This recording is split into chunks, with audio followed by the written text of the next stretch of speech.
Hi, good evening, Ishna, Sumit, Anil, and Neeraj. Hi. Hi, Ishna. Hi, Aditya. Good to see you. Hi, Aditya. After long. Hi, Sumit. Hi. We'll just get started in a couple of minutes. We're already live. And Ishna, I've made you the co-host in case you Sure. have some PPT or something that you'd like to share. Okay. Yeah.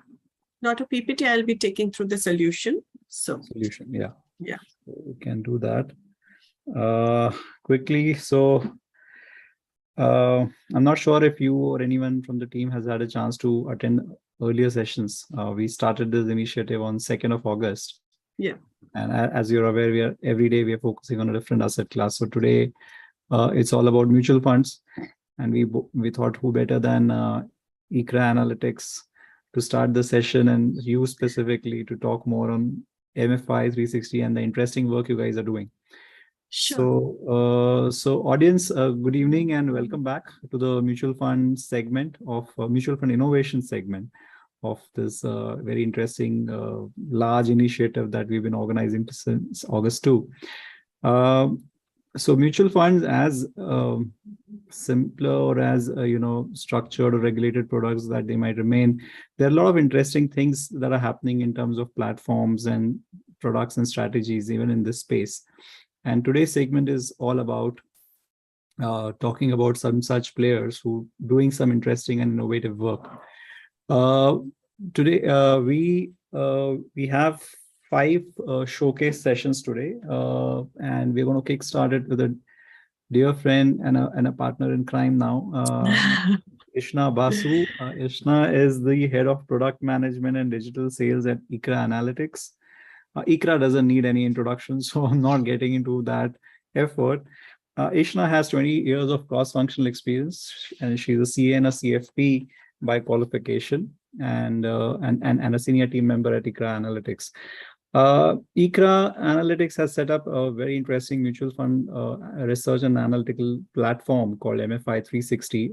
We've had a chance to work closely with them on an education program, and we were thoroughly impressed with what they're trying to do. I think it can solve a lot of problems for the typical quintessential wealth advisor who's looking for authentic source of such research.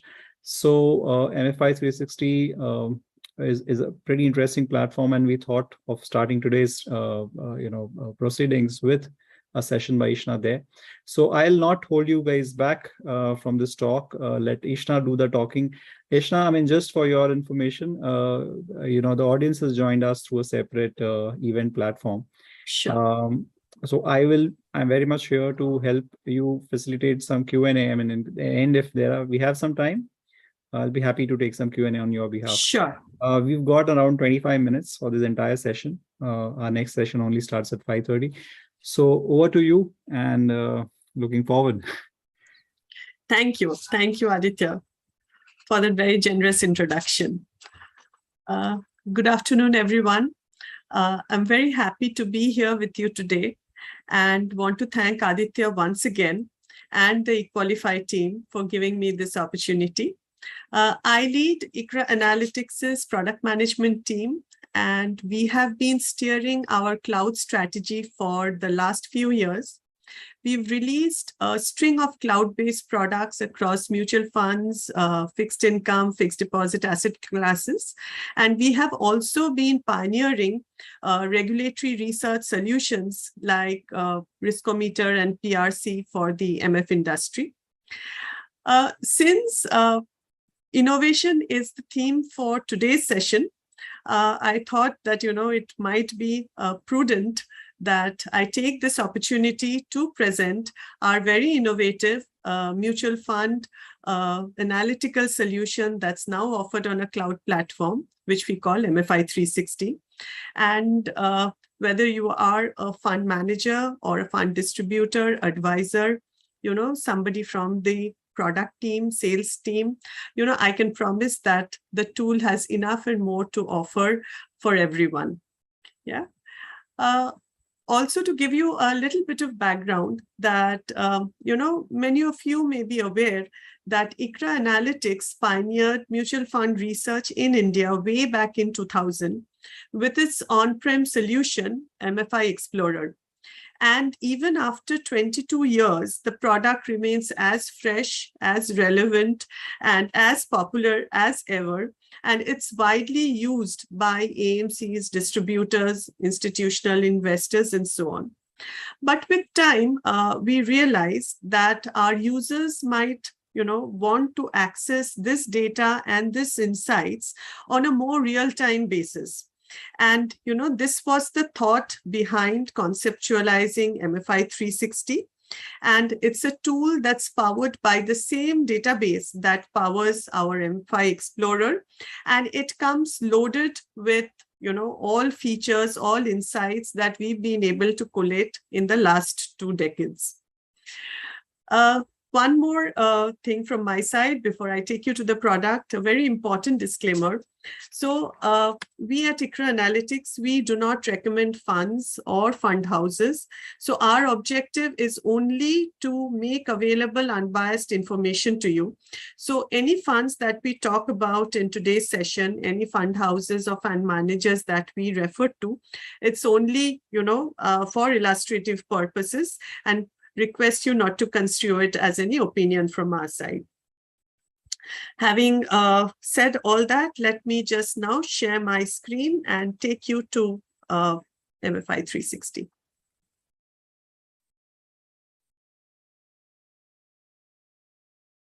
Yeah.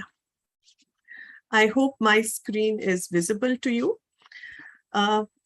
What you see on the screen is our homepage. So there's a left-hand side menu to access, 35 odd reports that you will find in the tool. We have reports across performance, portfolio, industry, tools and calculators, utilities, and a fund screener. The top panel will give you quick access to your frequent reports, and the bottom panel that we have will give you access to the same clusters for quick navigation. Yeah. We also have a settings panel to help you customize the product for your preference and get more out of it, right? With that brief background, let's now, get into the product.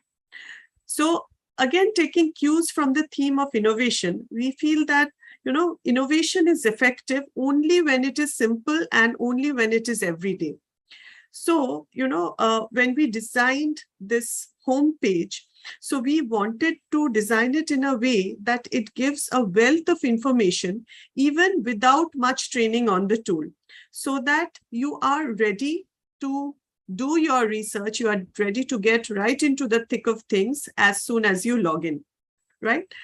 On the left-hand side, what you see is a table which has all the SEBI-defined mutual fund categories, and it gives average performance across 1 year, 3 year, and 5 year periods, so that you can immediately spot the categories that are doing well. If you want data across more customized time periods, that's also available. And if you were to go and click on any category, any random category, what we'll see is the top 10 performing funds of that category. So like I had clicked on mid caps. So here are the top 10 mid cap funds based on their 1 year performance. And of course, we can analyze it for more periods, for 3 years, 5 years, etc. But if we want to do a more deep dive into the category, we will do this show more. And we will get a full picture of the category across 4 key parameters, which would be the launch date or the vintage of the fund. It would be the investor confidence or the AUM of the fund, expense ratio, as well as the periodic returns. So you can use this report as is, or you can download this in an Excel like this.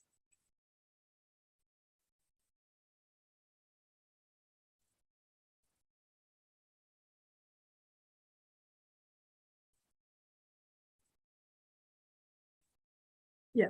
So you can do your slice and dice, you can run your pivots, you can analyze this data in any which way that you want to, right? So, even before you experienced all the reports in the tool, there's a fair bit of research that you've already accomplished, right?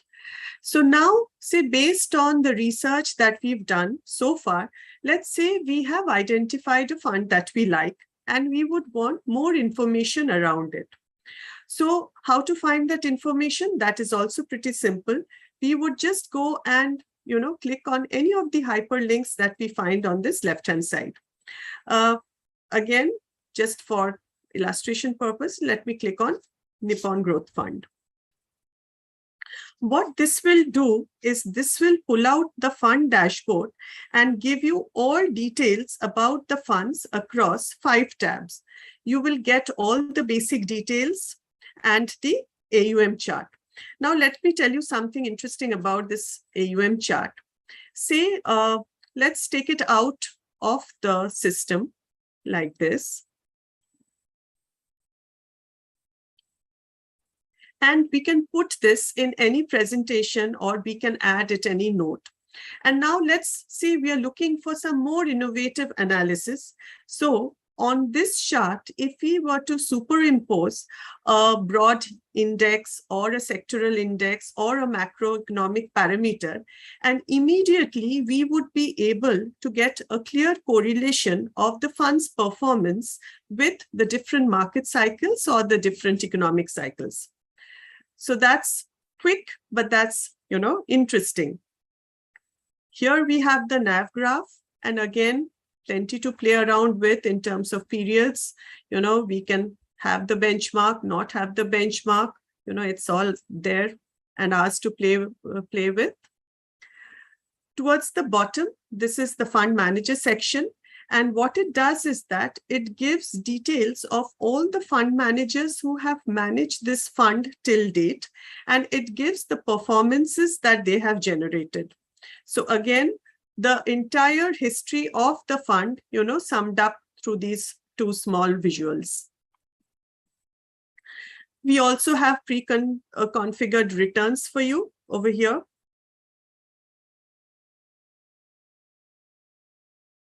Here you go. This gives the fund's risk-return proposition. It shows the fund's position vis-a-vis other funds within the category. So here's our fund. We also have fair bit of portfolio analytics, the detailed portfolio, as well as other information. So it's quite, easy and convenient to pull up all this information with the click of a button. And now say we want to send this information to a client or to a team member, we can just, download this information from here. And here it is. So a ready-made product note at our disposal, waiting to be sent across email or WhatsApp. So again, it's the simplicity that, that is the crux of this tool. Now that we are slightly deeper into this tool, let me also, show you how you can use the tool not only to fetch quick insights and data, but also leverage it to demonstrate your domain expertise and thought leadership. So what we'll do today is we'll use the tool to answer some questions that a client or a team member might ask you in the course of, the daily business. And we'll see if the tool is able to fetch answers for those queries. Okay, and let's start with the first one. Now we would know that, the first half of this particular year, the markets have been quite turbulent. There's been a fair bit of market correction that took place. And say now we have a client who wants to know the impact of this market correction on his mid-cap portfolio. Now let's see if the tool can give us that answer. To look for the answer, we will go to returns analysis.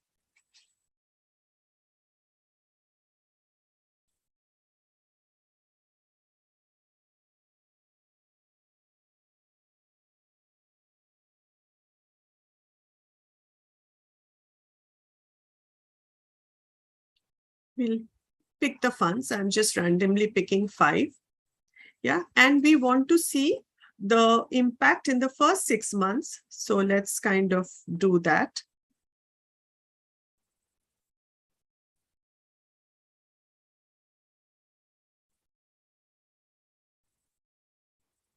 And show report.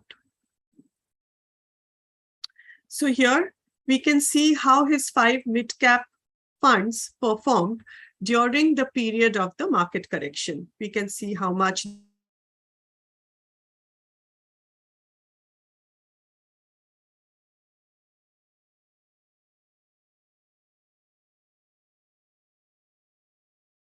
from this list.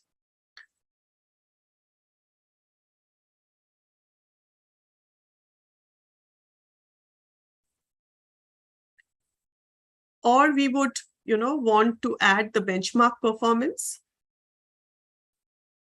We can just do that with a click of a button and do a show report. Here we go. If we want to do a little bit of more deeper analysis, we can also look at rolling returns. Okay, and let's again take the first 6 months of the year.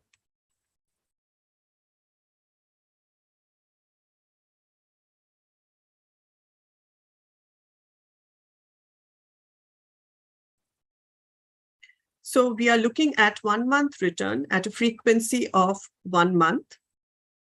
And let's do a show report. So again, here's the data. And if we would want to analyze this data more intuitively, we can also opt for the graphical view. And this will give us a better understanding of how the funds were performing during those 6 months, right?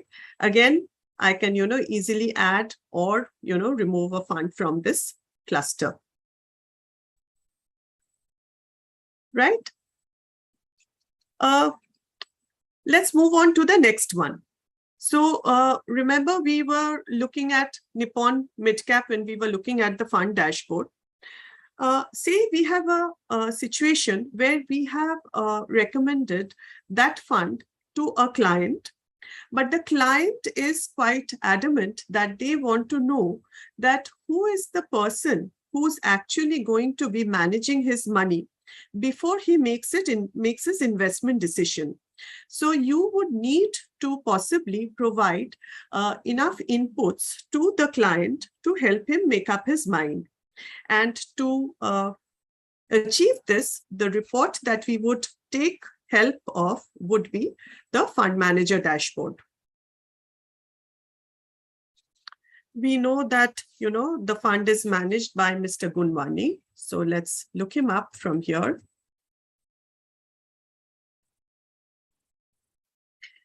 So see, immediately there are quite a few insights available for us. So we know that, he is managing 5 funds. We can see that, he has an equity specialization. We also know that he is managing 22,315 approximately crores of AUM. So again, this is some information that can be passed on to the client. And if we want to get into more details, look at his investment style and look at his track record in further detail, so we need to get into his dashboard. So let's do that.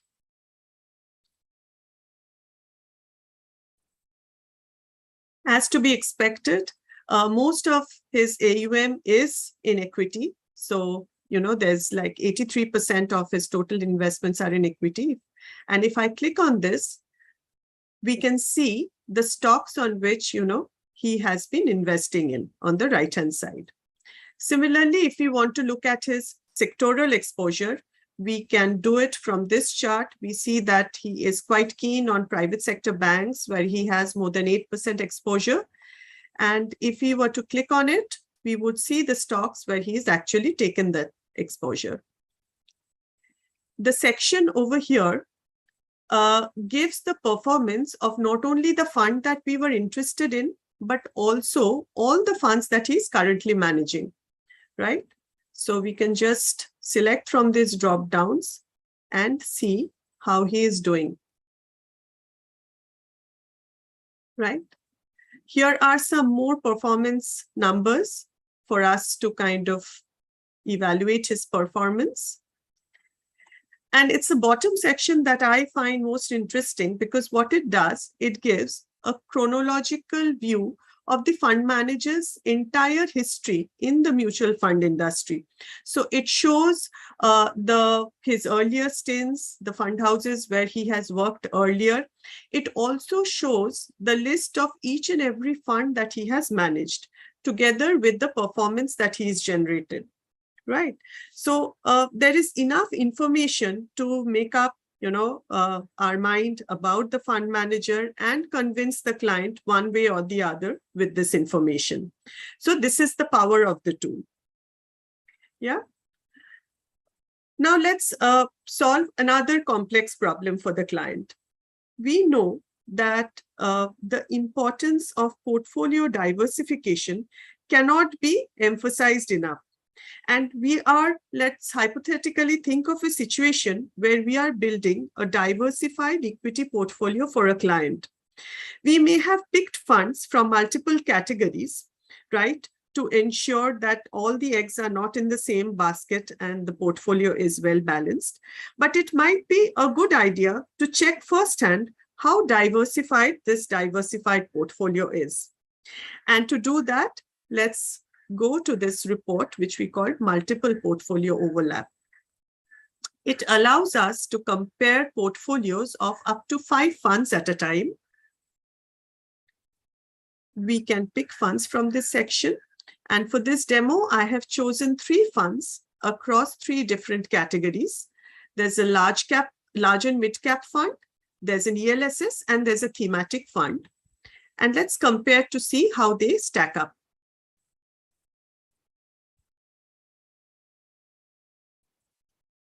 Here we go. So we see that between the 3 funds, although they were coming from 3 different categories, there's quite a bit of overlap between them, right? We can also see the common stocks and the uncommon stocks, and we can make up our minds as to the actual diversification that they are bringing to a single portfolio. The similarity measurement feature that we have over here can also come handy to immediately spot the funds with maximum overlaps. So for Fund A, we have over here the 5 funds which have the maximum overlap with the Fund A's portfolio. Right. And what's interesting is that these funds are not only across categories, but they are also across different AMCs. So whenever we are building a portfolio, it just might be a good idea to run a check like this to see that whether at all, we are being able to balance the client's portfolio. Now, I will show you the last use case for today's session. And let's again suppose a situation where the quarterly results have come out. And we find that Bajaj Finance has given another stellar performance during this quarter. Now, the client wants to know that which mutual fund schemes have this particular script in their portfolio. Now, to answer this question in the conventional way, one would have to go and download the portfolios of the equity funds, would have to, check for their exposure and look for this script. It becomes practically an impossible task and a very, very time-consuming one if one were to attempt it. But there's a way that we can accomplish this with, just a few clicks of buttons. To do that, we will go to Advanced Portfolio Analysis. Go to Search. Look for Bajaj Finance.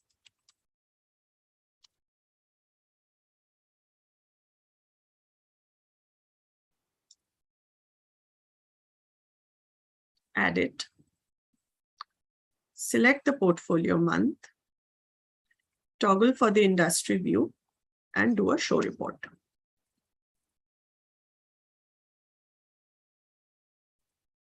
And here we are. So we have all the data that we were looking for. Now, it might seem that, while the tool has filtered out the funds for us, but still it's like too much of data to analyze, and it is difficult to sift through so much of data. In that case, what we can do is we can just go to this pivot function, and here all the funds are quite neatly listed. They show the exposures to Bajaj Finance. And we can also use this interface to analyze the data in our own way. Say, for example, we want to add a fund size to the analysis. So we just, drop fund size on this interface. Say we want to remove portfolio date, we can do that. Let's say we also want to overlay Bajaj Finance with its sector and market cap classification. We can do that. While this is more interesting when we have different companies that we've searched together, but nevertheless, it gives a drift. And here we are. All our data is, very neatly analyzed. And if we want, we can just, take a download from here.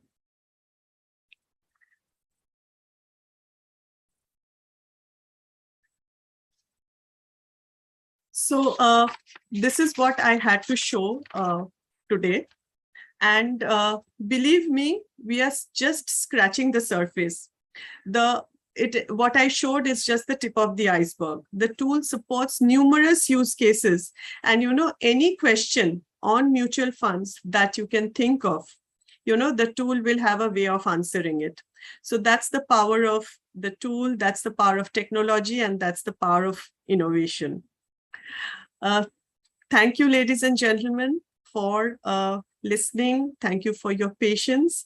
And I wish you a very, very engaging afternoon. We have a lot of great speakers and industry stalwarts. And that's it from my side. Thank you. Thank you so much, Ishna. We are actually out of time. Otherwise, we would have taken some Q&A. But I would request you to also at least, so ICRA Analytics has decided to come up with a special pricing for eQualify members and certificates. So if you could just quickly touch base on that, it will help. Okay, so the special pricing that's available for eQualify members would be for the standard edition of the tool, which has all the reports that I was showing you. For an annual subscriptions, the users only have to pay 25,000 rupees a year. And that's like, way below the market price that we charge. It's only available for eQualify members. Thank you so much. And I'm sure all our community members as well as others from the industry can hugely benefit from MFI 360 as a whole, and more so the icing on the cake is the special pricing. So thank you, Ishna, Sumit, and Neeraj for joining in. We will have to quickly move on to the next session now. Our next speaker is already here. Thank you, and we look forward to keep engaging with all of you. Thanks, Aditya. Thank you. Thank you. All right.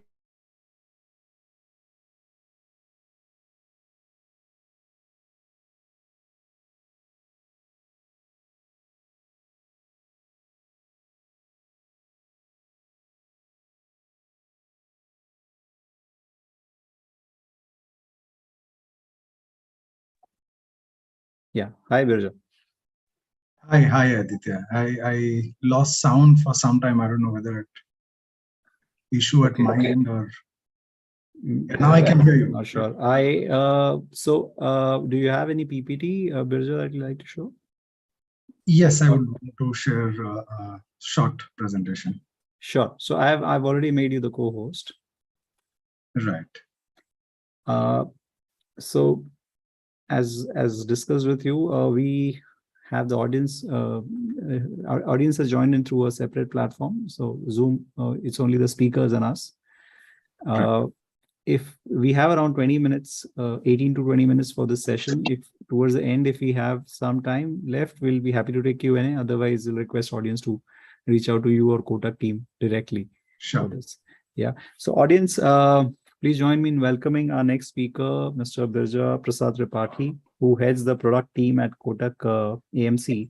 and is responsible for managing new product development and product and market communication strategy.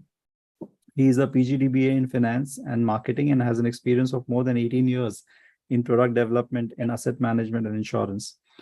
He spent more than 11 years in Kotak KMC.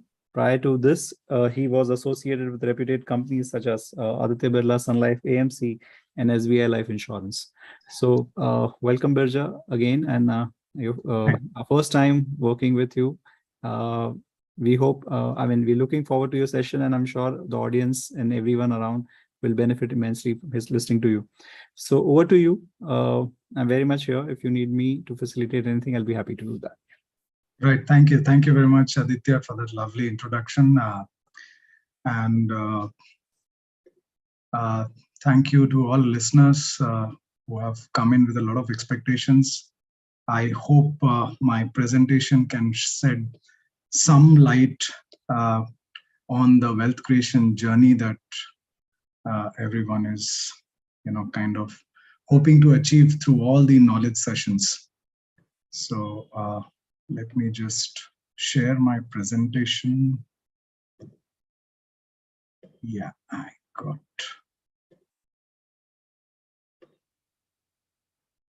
Yeah, is my screen visible?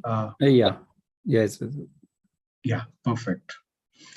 Right, so it's a very short session. I'm sure all the participants are not going to get bored. There are very few slides. I've not made it verbose.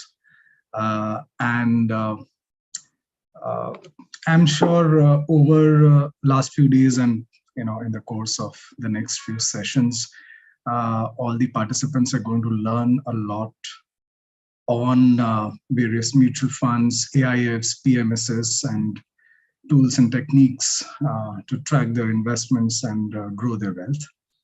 What I'll talk about and cover is a few things which I believe some of you may know. It's not that, it's a very, it's the most transparent industry, in India.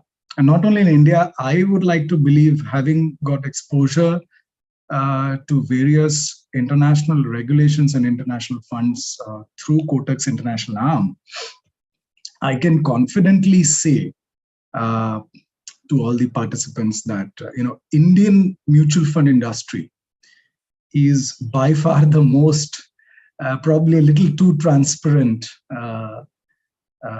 industry in the world as far as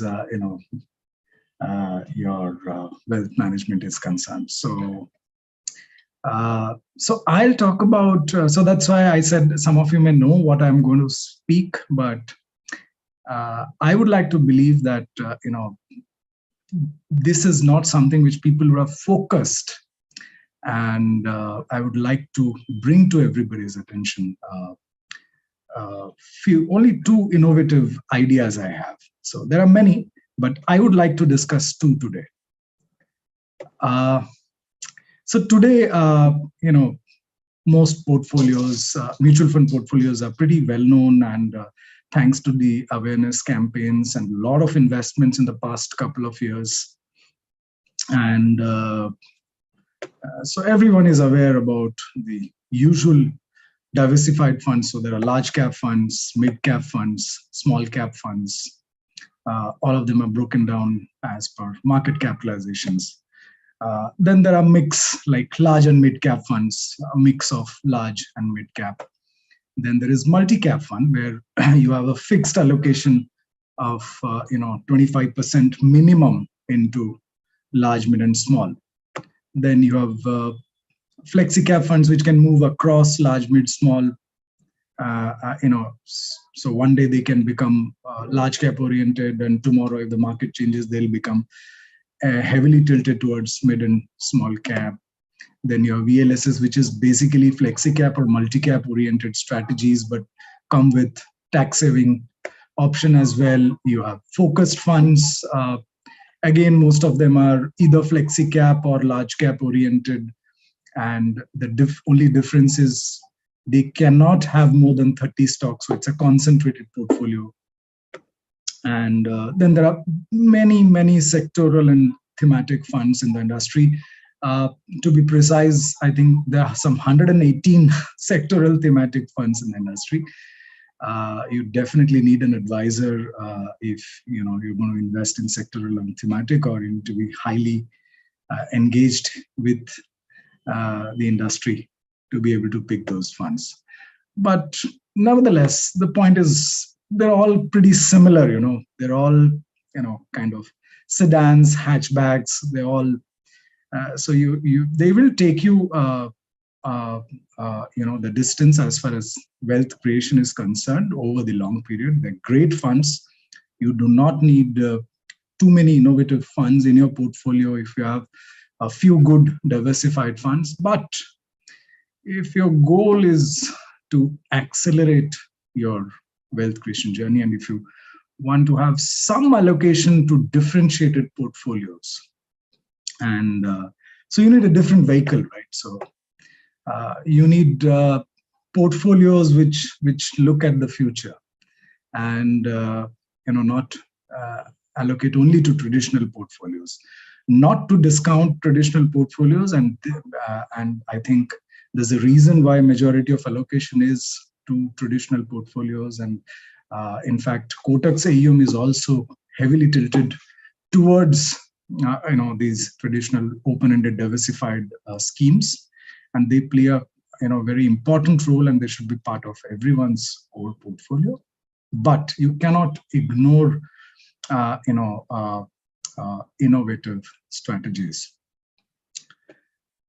So then, how do we accelerate wealth creation through, and what is that fund that I'm talking about? So all of us are invested locally, and India is the place to be. It's the fastest growing. It was the fastest growing in the past. It will continue to be the fastest growing as per IMF projections or World Bank projections. You look at any projections,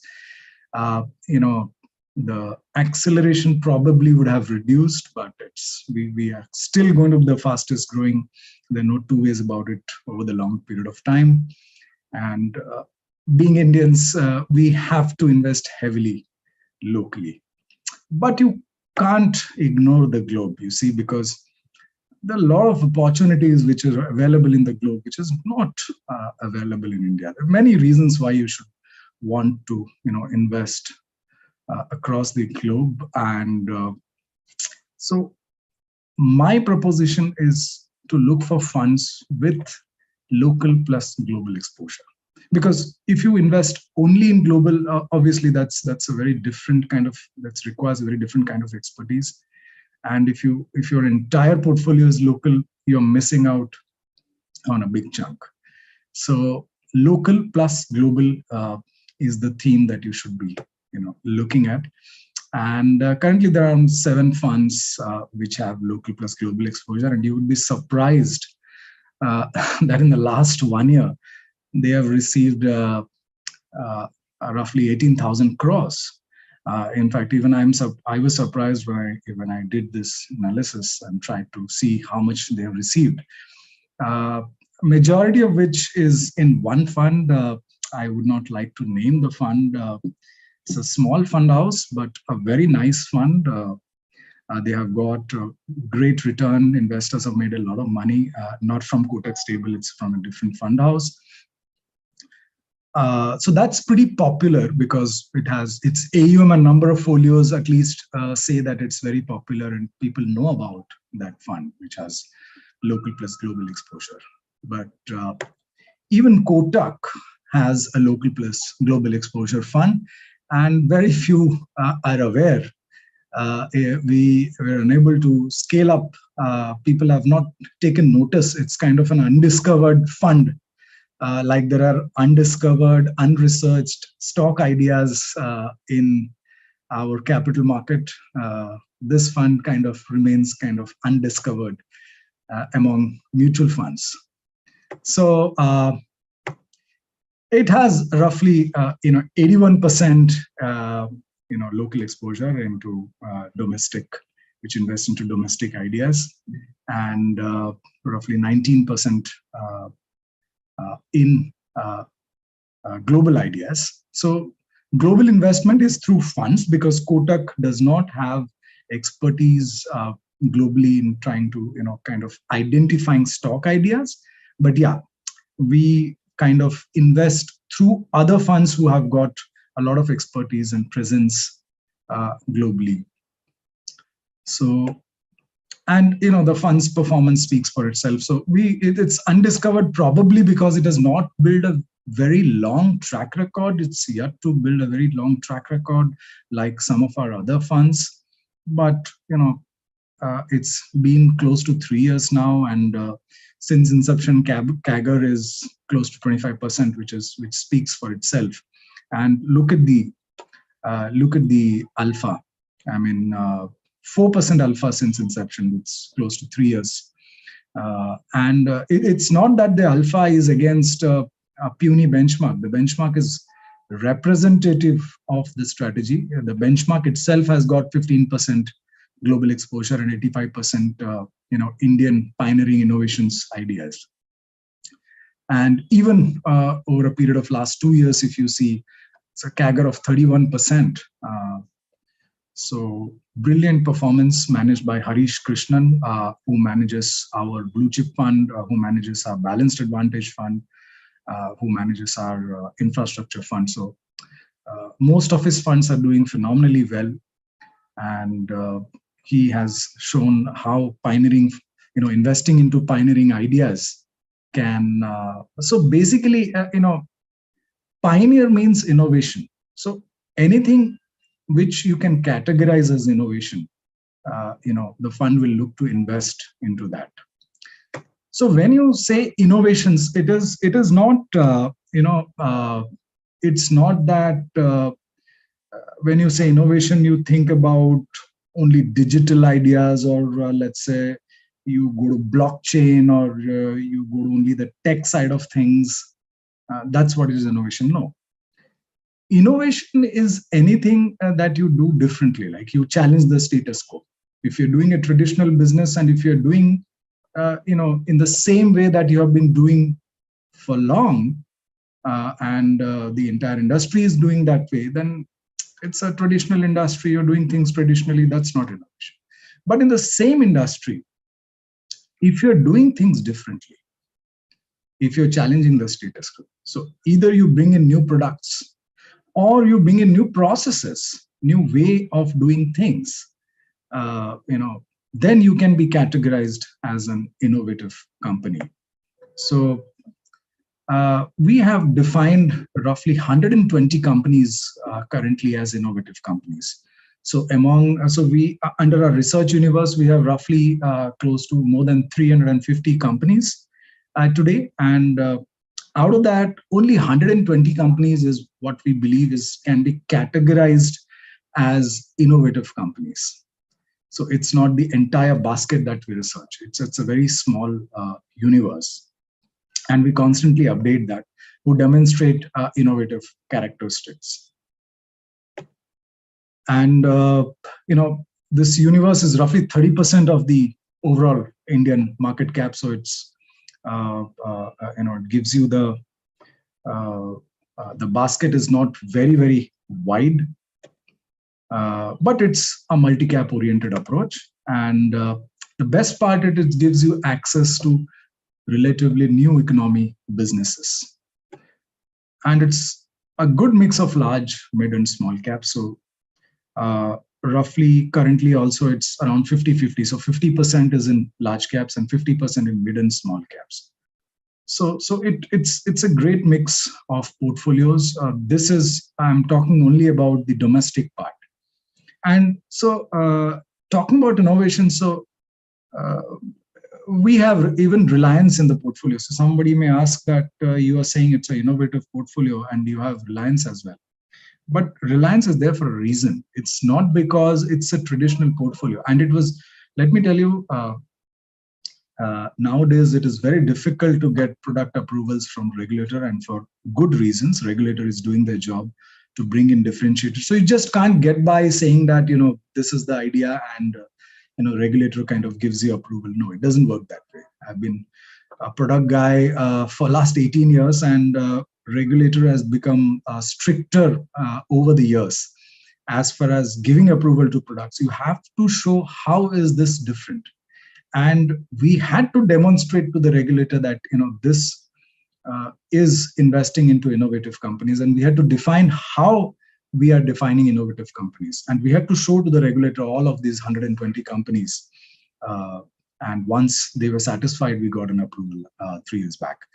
So when we say Reliance is part of that 120 companies, it is because not because it's in a traditional oil business, right?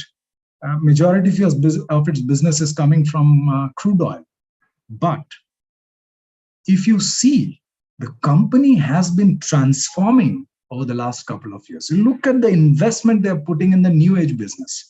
They're putting in Geo, and Mukesh Ambani himself mentioned that data is the new oil, and they have put their money into it. And today, profits from Geo obviously was negative, and then it becomes zero, part of the total profit pool of entire Reliance Industries. Today, close to 25% of the profit is from Geo.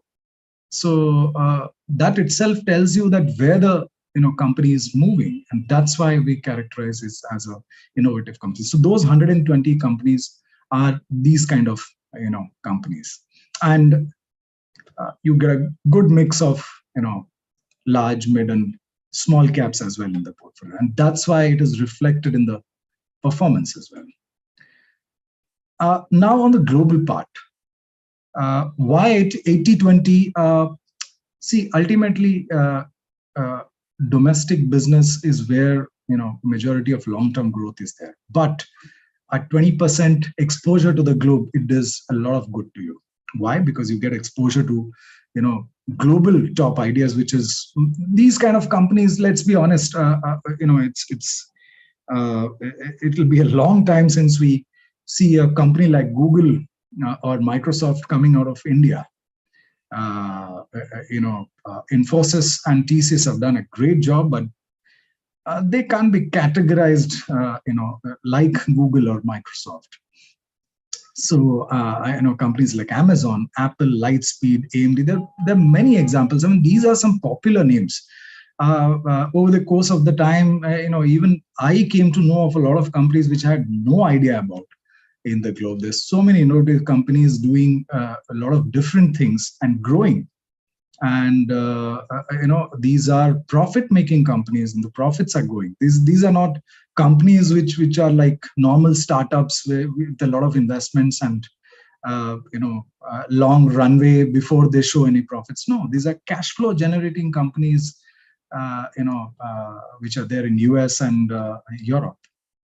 So you get exposure to these pioneering ideas. You get an implicit exposure to dollar as an asset class. And let's be honest to ourselves. I mean, rupee has been depreciating over the last. So if you see the average run rate of depreciation, so my analysis says it's roughly 3 to 4% every year. The normal rate is 3 to 4% of depreciation every year. So you get that exposure to that, exposure to the dollar, appreciation, and that adds to your returns. Needless to say, you get geographical diversification because the business cycles in India and in the world may differ at times, and you get to hedge that.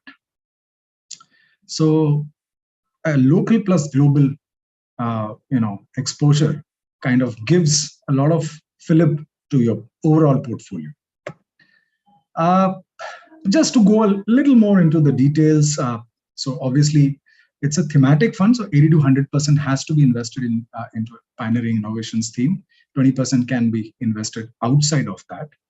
But the current portfolio has approximately 80% into 46 Indian businesses across companies in digital ecosystems. China plus one strategy, companies who have focusing heavily into China plus one strategy, consumer discretionary companies who are coming up with innovative processes or innovative cost structures, healthcare companies, innovator healthcare companies, not your normal healthcare companies, chemicals in the innovation space, fintechs, materials. So it gives you a very diversified basket. And as we said, 20% is into international. So the current investment is into a CI, a Canadian fund, a very good fund house, CI, signature fund. It's an Alpha Innovators fund. The name has changed, and it also invests roughly. So out of the 19%, roughly 10% goes into this active fund, and 9% goes into a passive Nasdaq strategy, because Nasdaq as an index itself, invests into a lot of innovative ideas. So that's how the 19% is currently, bifurcated. So yeah, word of caution. So earning high returns, is not that easy. So you have to pay a price. So price of high long-term returns is perpetual short-term volatility. It's a volatile fund, and in the short term, it will always be volatile. So if you look at 1 year, 1.5 year kind of a scenario, it'll always be very volatile, can go either ways. So you have to live with that volatility, pay that price of volatility for long-term potential that these kind of funds can, generate. But it's let's not fool ourselves. I mean, there are many. If you ask in your circle, can you handle volatility? If there's potential for good returns, almost everyone will raise their hands. But there are very few who actually truly can, handle volatility when it comes. So it's not that easy. So probably this fund is not for everybody. It's only for those who can stomach the volatility. But for the large masses, people may say, then what do we do? I mean, we can probably stomach that kind of volatility. And so what do we do? So I'm sure you guys, are creating wealth by through, systematic investment plans, which you would have started, where you invest a particular, amount, let's say 10,000, 50,000, 1 lakh rupees a month into a diversified equity fund every month. And that's a beautiful way of, taking advantage of rupee cost averaging and growing your money over a period of time. And it may be boring, but it still works. But for all of you who can't handle a lot of volatility, but you want to benefit from that volatility, then we have, recently launched a smart SIP. So you have SIP, your regular SIP, which is great, but we have launched a smart SIP. So what is a smart SIP? Why is it smart? How is it different? So very simply, it's different because you invest a variable amount every month. You don't invest a fixed amount like you would normally do. So in a normal SIP, you would invest, let's say, if it is 10,000 bucks, every month you're going to invest 10,000 bucks, irrespective of market, and it works well. Let me tell you, it works well. But what if I tell you, when the markets become cheap, like for example, in the COVID fall, now in hindsight, all of you would want to invest a lot more when a situation like March 2020 comes, when market falls significantly, that markets have become suddenly they become cheaper, and you wanted to invest at least that month or the ensuing month in April, you wanted to invest more than your regular amount. And when valuation becomes expensive, let's say we are in a 2008 kind of a scenario, everything is looking very costly. Birja, I'm sorry, I'll have to come in between. We are actually out of time. next speaker is already here. So can I request you to just wind Yes, in the next couple of minutes? Absolutely. So I'll take exactly 2 minutes to wind this up. I'm almost done. So so when it is costly, you invest less. So right. So this sounds really great. So since time is less, I'll just move on to the results. Now, if you did the same thing in let's say one of my funds, so I've taken Kotak Emerging Equity as an example, which is a mid cap fund.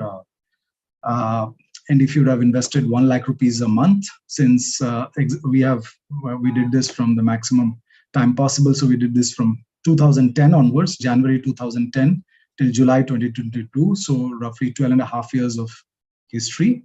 So you would have invested 1.5 crores by investing 1 lakh rupees a month into emerging equity. And normal SIP would have helped you create wealth, definitely 5.5 crores of corpus you would be sitting on today.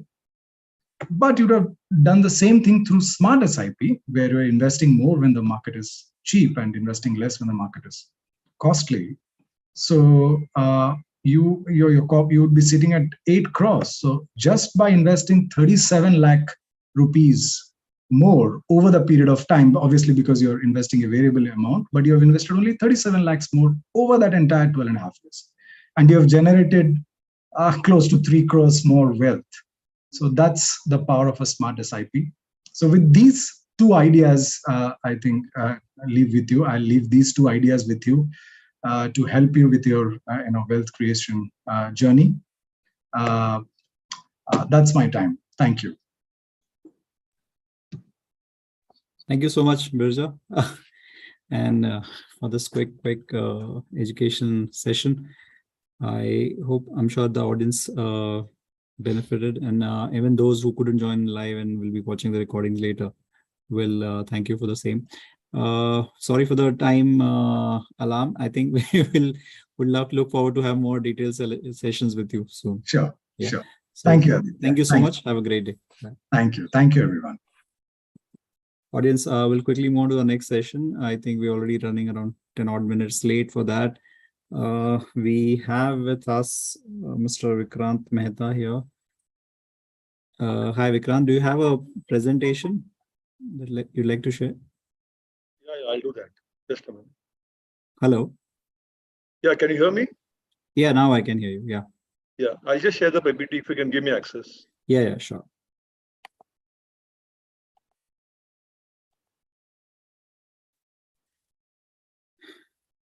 All right. So audience, our next speaker is Mr. Vikrant Mehta, who's the CIO fixed income with ITI Mutual Fund.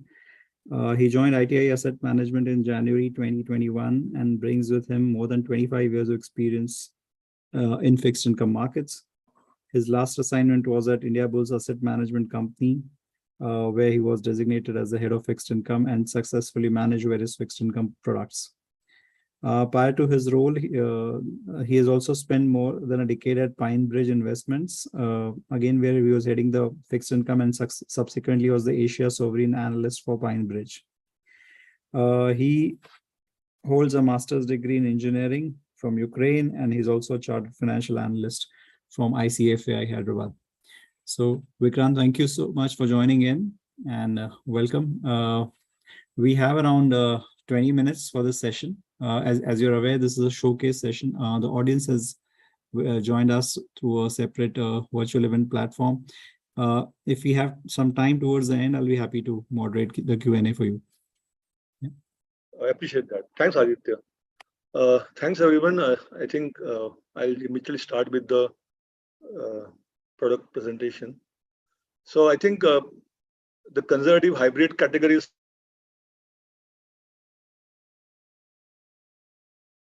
key points of this kind of category.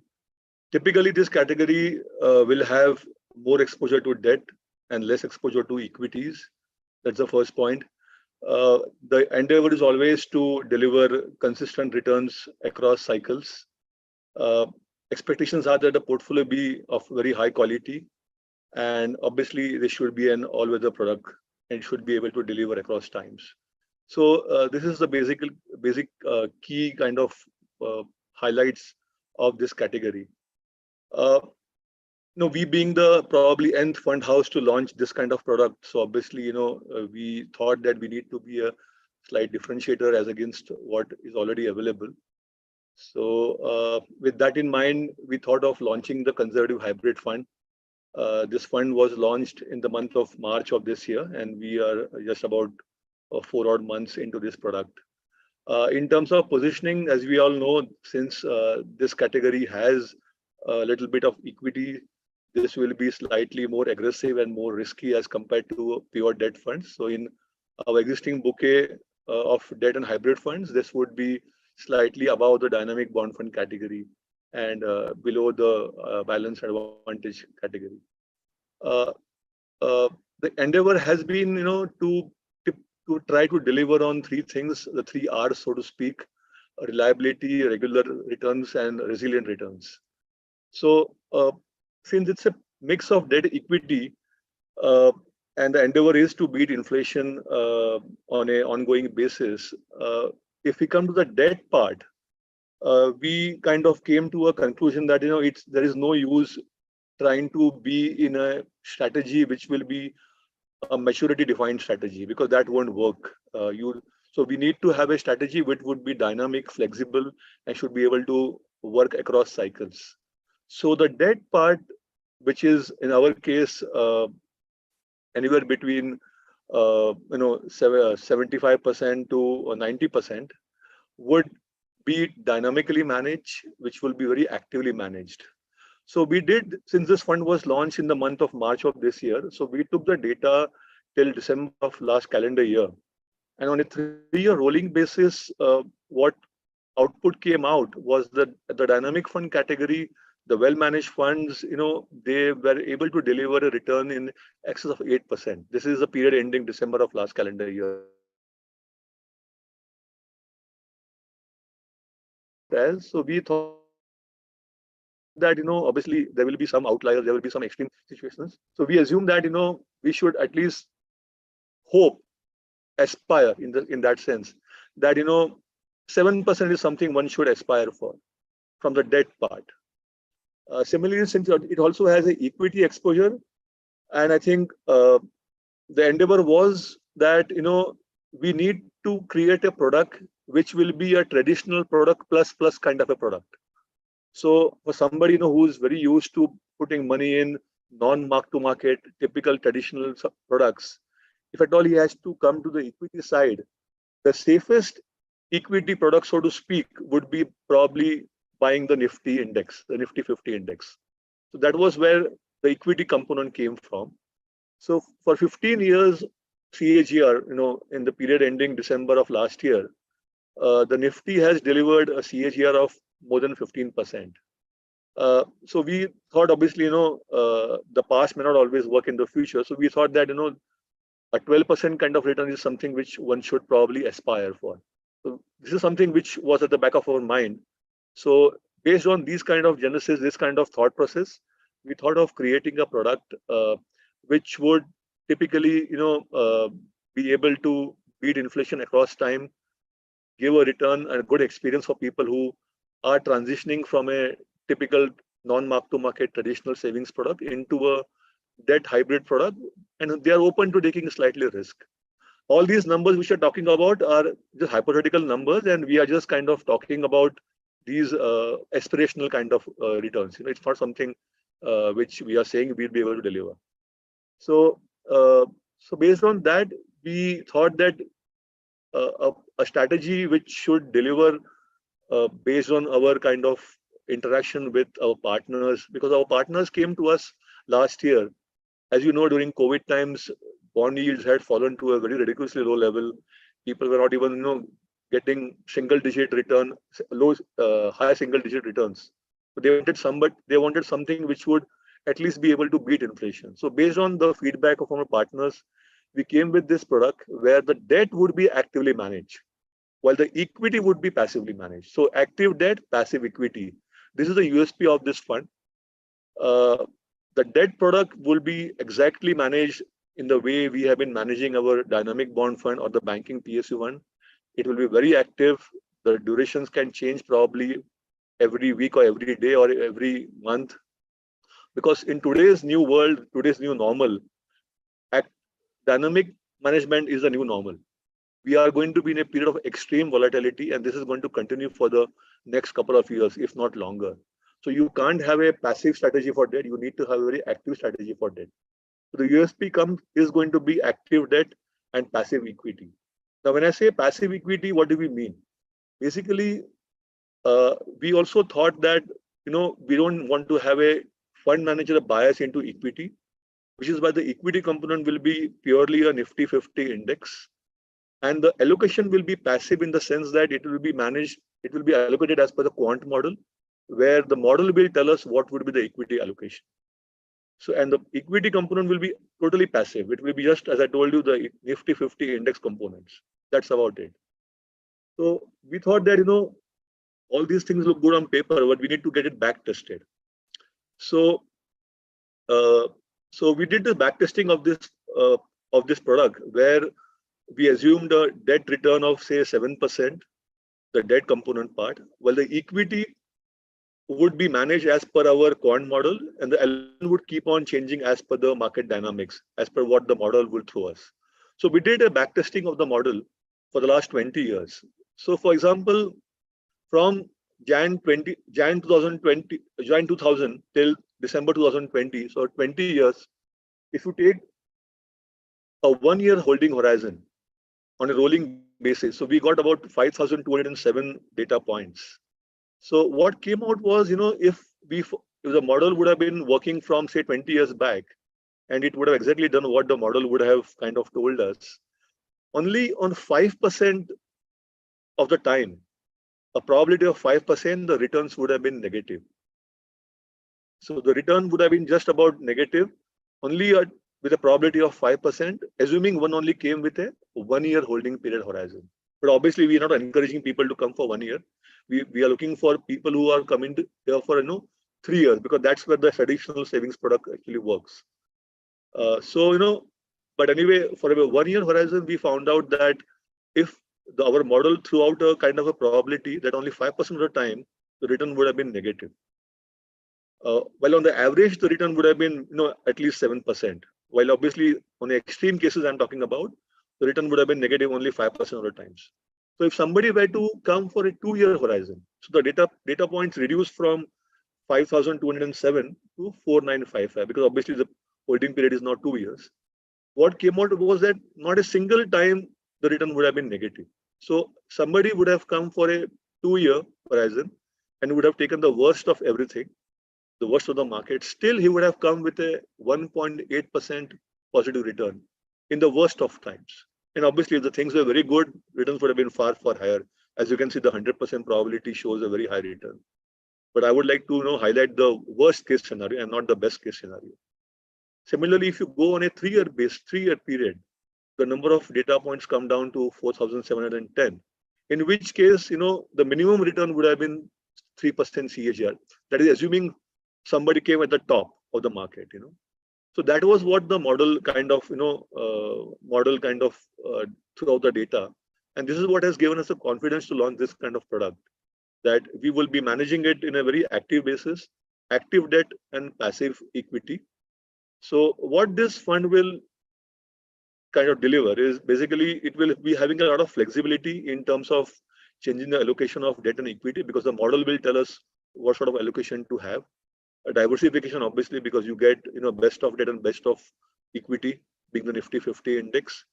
We are aiming to have a sustainable income generation. It will hope to deliver across time, across all seasons.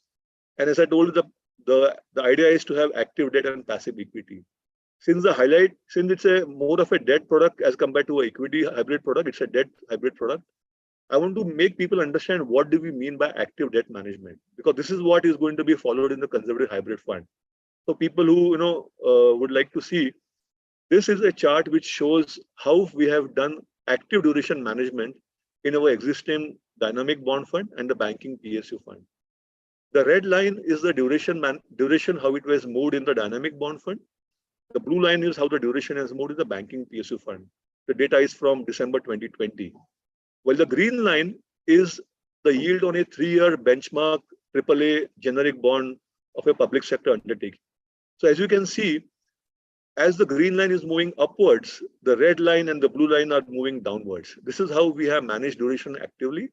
So for example, in the month of February, if you see, the red line is practically at zero. The left hand is the duration chart. The right side is the yield on the 3-year PSU bond axis.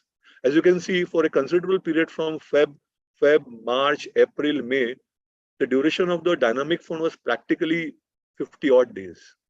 So that's the way we like to manage duration, because we are active fund managers, and that's the way we have created alpha in our existing funds.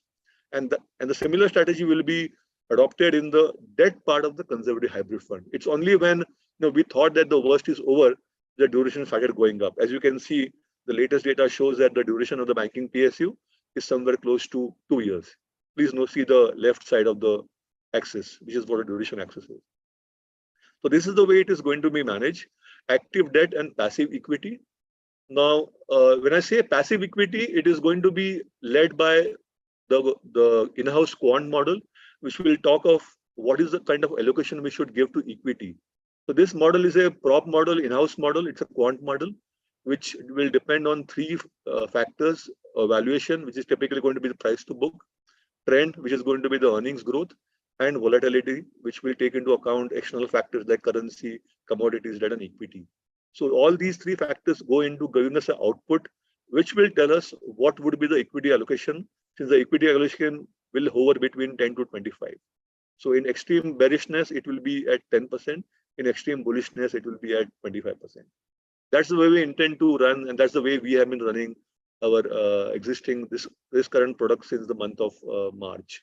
So typically, as I told you, debt will be managed dynamically. On an ideal scenario, on an ongoing basis, debt will typically be between 1 to 5 years. But due to the war and everything, as I told you, our debt duration was even less than 100 days, but typically in the 50 odd days range. And that we managed to run for a period of about 4 to 4.5 months. So these are the key highlights of the ITI conservative hybrid fund. This is the approach. We don't take credit calls. We are a pristine kind of a portfolio. For us, credit means buying a paper of, say, maybe a HDFC or Reliance or a L&T. This is what we call as credit in our duration funds. We are not credit players. We are rates and duration players. We are rates and volatility players. That's what our strength is. And I've been lucky to see interest rate cycles for the last 27 years. So having survived this kind of cycles has made us more comfortable and more confident that we can deliver what we are aspiring to do. Yeah, so this is how the allocation will change. As I told you, in a bull phase, the equity will be 25%, debt will be 75%. In a bear phase, equity will be 10%, debt will be 90%. In a moderate phase, it will be about 82 odd percent and 18 odd percent. This is the part of the investment team which we have both debt and equity. And before I end my talk, I just wanted to give an outlook for debt, because this being a debt hybrid product, as we speak, after the RBI policy, we expect that the repo rate will top out around 6% for the next 12 odd months. This is assuming the fact that the US Fed is going to take its benchmark rates upwards of 3.5%. So we feel that the RBI will probably take the repo rate to around 6% over the next 12 months. I think there is some amount of risk in the market, some amount of froth. Luckily, post the RBI policy, some of that is reduced. So I think the recession theme has been taking shape in India and globally, which is what has led to some kind of risk on in the markets. We think that's a significant risk, and that's a tail risk which hasn't been priced in. So it's not time to be really bullish on risk assets. It's important to be cautious, but at the same time be agile. That's where the dynamic strategy comes into action, because if you're dynamic, you are agile, you are flexible. Our funds, we had maintained a very low maturity for the last 4 to 5 months in the existing debt funds. As I mentioned to you, it was about 50 odd days, the dynamic bond fund. It's only now that in the last 40 odd days that we have taken the maturity slightly higher. And as time passes by, as we are more confident, we will probably take it still higher. We are more confident on buying sovereign bonds as against credit bonds, high grade credit, because we think sovereign bonds should outperform. And we do think that top quality credit bonds are overpriced in certain price segments. We are very happy to buy the 2 to 4 year maturity bonds on a very long-term secular strategic kind of a basis. We haven't really changed our allocation, nor have we changed the portfolios after last week's policy, because we didn't need to change. Whatever is happening is something we have already priced in the portfolio. We are very confident that what return expectations we had even for the last 1 year, we should be able to deliver on those over time. Nothing has happened which has really changed our outlook and our focus on what we are doing currently. I'll stop my talk here, and if we have time for questions, I'll be happy to take them. Thanks a lot. Thanks, Vikrant. So audience, we just have about time for one question. So max 2.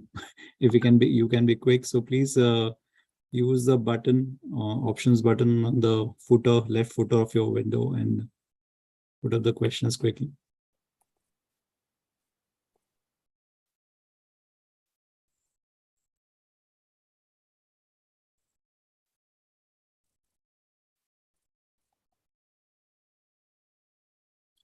Okay, so Vikrant, there's one question.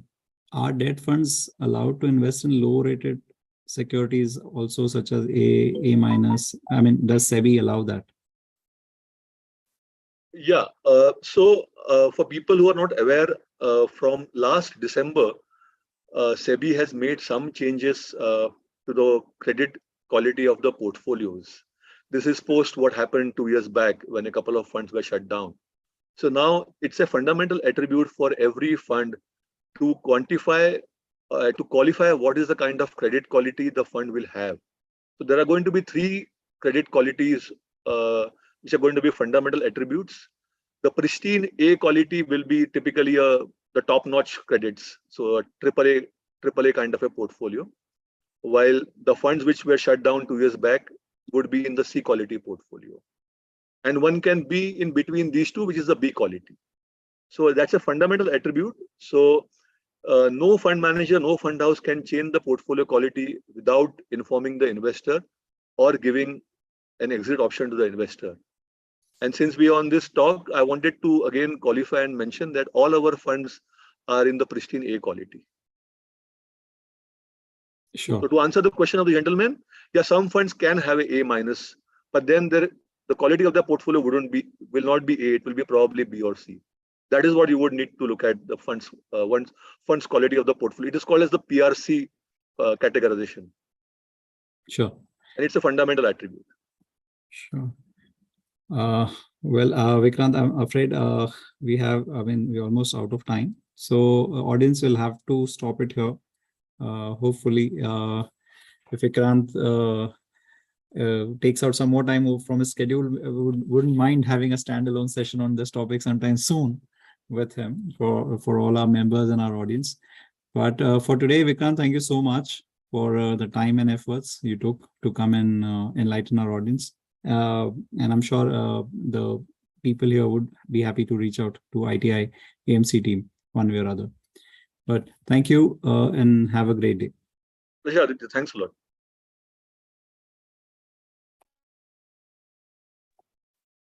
Okay, so I believe our next speaker is already here, Ankita. Yes, I'm here, but yeah, I'm hi. able to share my screen. Could you give me the right space? Yeah, I've made you the co-host. You can share your screen now. Will be able to. Yes, thanks.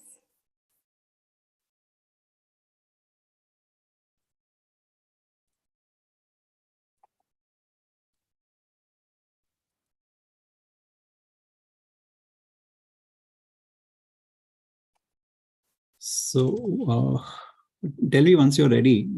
Just quickly. I'm ready. We can go ahead. Okay, okay. 1 minute. 1 minute. Start my video and we can go ahead.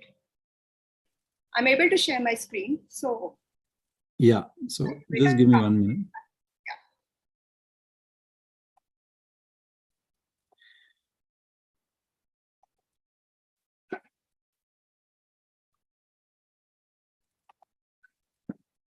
All right, so hi. Thank you, Ankita, for joining in. And I think you're on mute. Are you on mute? I am not. Are you able Oh, to yeah. hear me? Now, yes. Yeah. Now, yes. Nice Yeah. and clear, I guess. Yeah. Okay. So audience, for our next showcase session, we have Ankita Pathak with us. She's the product manager and economist at DSP Investment Managers. She's going to talk about two of their funds today, the DSP Global Innovation Fund and DSP Mid Cap 150 Quality 50 Index Fund. Talking about Ankita, she looks after products and macro at DSP Investment Managers. Previously, as lead economist with Edelweiss Wealth Management, she has utilized her passion for macroeconomics to drive meaningful investment decisions. She's armed with an economics degree from Lady Shri Ram College, and she also went on to be a Commonwealth Scholar at University of Warwick. Her forte is centered around picking top-down themes for investing, and she's passionate about increasing the reach of macroeconomics in financial decision-making. With a career spread across sell-side and buy-side research, she has piloted many database research projects. Now, economics is one of my, happens to be one of my favorite topics, and I'm just tempted to already ask you for a separate standalone session. I'm sure a lot of people from our wealth and asset management community can benefit. I know today we have a very, very short time, and the agenda is more to talk about products, but would love to have you, for some session on economics. And I think it's such an important subject. People just don't take it seriously. But even a lot of asset and wealth management professionals can and should learn economics and slightly more in depth to be better at their job. So thank you, Ankita. And we have around 15 to 20 minutes for this session. The audience is joining through a separate platform. If we have some time towards the end, we'll take the Q&A. Otherwise, the audience, I'm sure, can reach out to you separately or the DSP team. So over to you. I'm here to facilitate any help that you require. Thanks for a good introduction. And I think I totally agree with you that, you can use economics in more ways than, just using it for think tanks or policy making. Even in the domestic financial services space, it's becoming increasingly popular. So happy to do a session if you need one in future. To keep the agenda to today, which is to, showcase the innovation in mutual fund space, I think I'll just share my screen. So, ever since I joined MF industry, which is fairly new, fairly new to the industry, I've been told that mutual funds are very regulated. So it's a regulator that has, decided or predefined a lot of things. So how could you possibly innovate? But I think I choose to differ here. There is a lot of scope that MF products themselves can offer, and we at DSP have endeavored to create two such products that we are showcasing today. Of course, the goal is to chase innovation and bring new things, newer combinations, better solutions to our clients and our investors each day, every day. Now, in between the global space and the domestic space, I think one fund that we really created with a lot of work was the DSP Global Innovation Fund of Fund. It was a mix of dominators, disruptors, and enablers. The other fund is in the domestic space. It's called the Mid Cap 150 Quality 50 Index Fund. It's a passive strategy, smart beta, and with great results. So the quality companies that it picks out are not only good on financials, they're good on performance as well, and have helped in creating long-term wealth for the investors. Okay, so we'll go one by one. We'll first start with Global Innovation Fund. Okay, so why innovation? I mean, innovation is probably a term that has become popular in the last decade or so, but honestly, it's not a new term. Innovation is a very secular theme. At some point, steam engine railways were innovation. At other time, telephone, automobiles were innovation, computers were an innovation, internet is an innovation, and so on and so forth. But today's time is special because we are not sitting with one innovation. We are sitting with, multiple, sort of innovations at this point. So we have technologies coming in, genome sequencing, robotics, artificial intelligence, semiconductors, electric vehicles. And all that is happening faster. Okay, the pace of adoption of innovation has also gone very, very high. So not only are there new businesses that are being created, they're also being adopted faster. And I think COVID just brought everything accelerated all of this. Now, I'd be very honest, last 5-6 months have not been very good for innovation as a theme, but I don't think it's not a structural theme in the long run. Okay, so if we go back in time, I think cement, steel, ammonia, and plastics were considered the core of an economy, the 4 pillars without which an economy cannot work.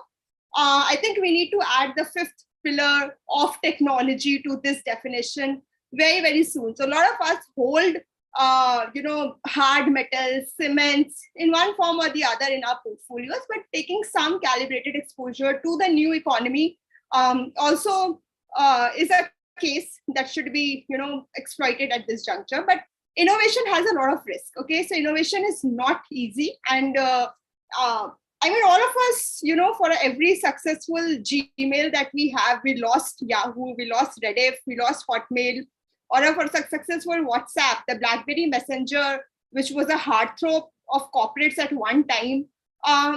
Nobody knows about it. Okay, so companies die in innovation space. It's a space where chance of success is huge, but if you do taste success, then the alpha you generate is also very, very big.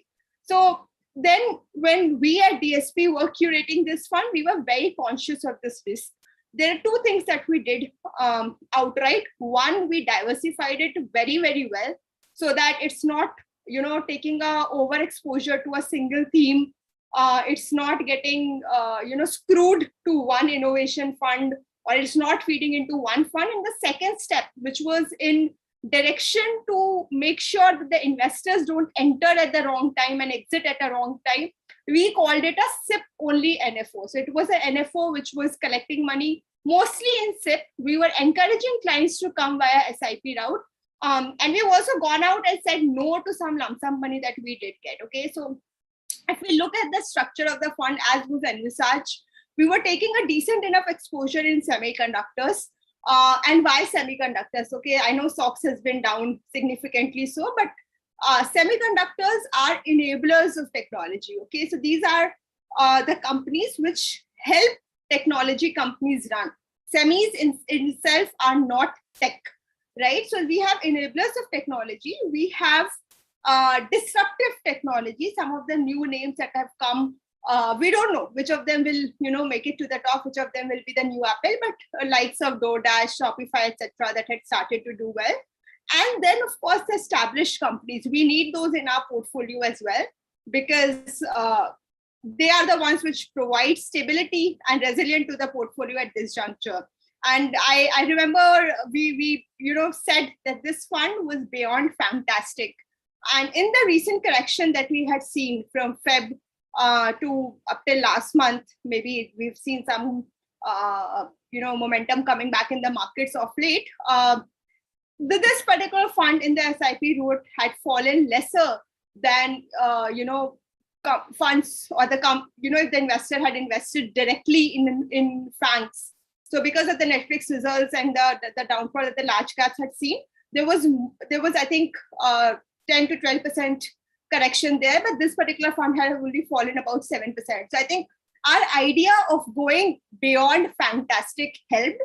And this is the way that we think one should approach new economy and one should approach innovation. So how did we, build this fund, and what were the drivers? I think there were 3 key, things that mattered to us. One was sound companies, the other was profitability, and the third was good business model. So in an innovation space, it's very, very difficult to find profit-making companies. But our goal was to not compromise on financials a lot. So we stuck to companies, and we stuck to feeding into funds which sort of had good enough financials. And I think of late we also reached, gave out a note saying that the valuations, etc., had corrected a lot in the cycle. So there was a scope that this as a theme could continue to further. So current structure, this was not the structure that was envisaged, but the current structure stands at 67% in passive. So we have 40% of NASDAQ, 27% of semiconductor ETF, your SOX ETF, and 33% in the Blue Box Global Technology Fund. I'll take a moment To explain Blue Box, because the other 67% of the fund for now is passive. We might change this if SEBI regulations allow. We might move back to 70% in active and 30% in passive. But for current, this is the structure. And Blue Box is run by William DeGaulle. I think he's the best tech manager in the last decade. He's ex-BlackRock, moved to start something of his own. His philosophy, and I urge all of us who are interested in just understanding this space better, is on his website, etc., where he's consistently looking for good business models, profitability, and companies which are very, very sound. So he's more into companies which are enablers, companies which help tech companies work better.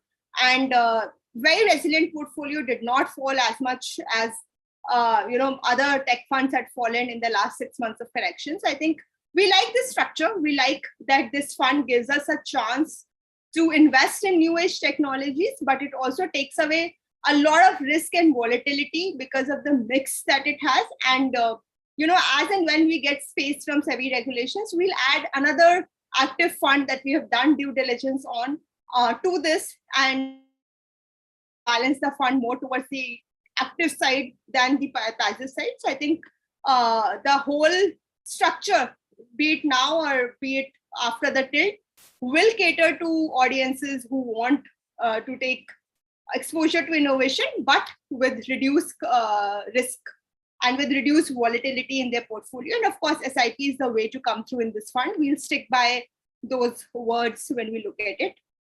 The other fund that we really like is the Mid Cap 150 Quality 50 Index Fund. It's a passive fund. So essentially what it does is that you have your mid cap index, which has 150 companies. Of those 150 companies, we pick out 50 companies. How do we do that? Okay. So we filter companies on 3 categories. One is returns on equity, the other is debt to equity, and third is earnings growth variability. Okay. So if a company has higher return to equity, it will get so basically, for all 150 companies, you'll calculate these indices, then you'll rank them and you'll give them a Z-score, which is a statistical measure to make sure there's not too much of variability.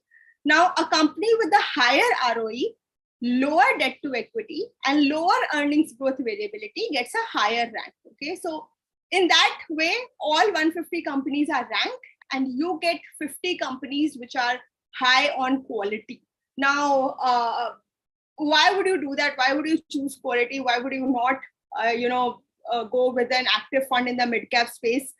Mid-cap space, by the way, I wouldn't call innovation. It's just that this fund that I think is very innovative. A, it's a passive strategy.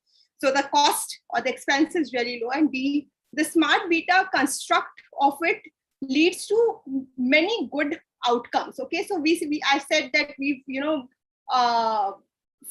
filtered this fund for ROE and debt to equity. So obviously, the measures of ROE and debt to equity would be good compared to Nifty Midcap 150 Quality 50. This fund Quality 50 has better matrices than the Midcap 150 index, but also the growth parameters. Okay, so this particular fund has, if you just take the 50 companies in here, has a sales growth of about 14% whereas the total mid-cap 150 would have a sales growth of just 5.7%. Similarly, this particular fund has a growth of about 14.1% in terms of earnings. Mid-cap 150 would have a negative 4% growth, and we've done it recurring rolling calculations here. Now, speaking of performance, which I think matters to most of our investors, in our 15 years, this mid-cap Quality 50 has given 15% return. Okay, this is higher than mid-cap 150 TRI, of course, adjusting for expense, which is at 11.7%. The top active fund by performance has given 14.1%, and the top active mid-cap fund by AUM has given 12%. So versus from active funds giving somewhere between 12 to 14%, this particular fund has given 15% over a 15% CAGR in returns over a 15-year period. it has also avoided many mishaps. Okay, so certain names that were included in the mid cap index, they, as even before their financials worsened, even before it was in the news, they dropped out from mid cap 150 from the quality index long before they got out of the mid cap 150 index. And I think I'll give you some examples. ILFS was out of this index in October 10, whereas it remained in the mid cap space until April 16. Similarly, Jet Airways had gone off, Videocon was out, PC Jewelers was out of this index by 28th September in 2015 rebalance, whereas it remained in the mid cap 150 until 2019. So I think the way this fund structures itself, the rules that are established, make sure that you do not end up catching a falling knife. At the same time, you get higher performance than most active managers, and a very simple kind of an instrument, but with rules which are very sound and very logical, that helps run this fund. So I think these are the two funds. I'll keep it very, very short for today, because I understand we have only 15-20 minutes and we have other speakers lined up as well. My two bits before I close and open the floor to questions is just that when we look at innovating in mutual fund products, the idea is to adjust the risk reward ratio, and it's not always directly performance. It's also to give investors a better experience and to give investors a better solution to suit their need. So I think both of these products, whether it is being able to invest in new age economies without the risk of polarization, without the risk of not being able to diversify properly, I think that need is very well catered by the GSP Global Innovation Fund of Fund. And on the other side, to invest in domestic mid-cap, have higher returns than active funds over a longer period, and be able to do that at a lower expense. Have a smart beta in your portfolio. I think the mid-cap 150 quality 50 index fund adds value there. So I think that's it from me. I am open for questions now. Sure. Thanks, Ankita. Audience, if you have any questions for Ankita, please quickly put them up in the Ask a Question window. We have although we're out of time, but maybe have time enough for a couple of quick questions.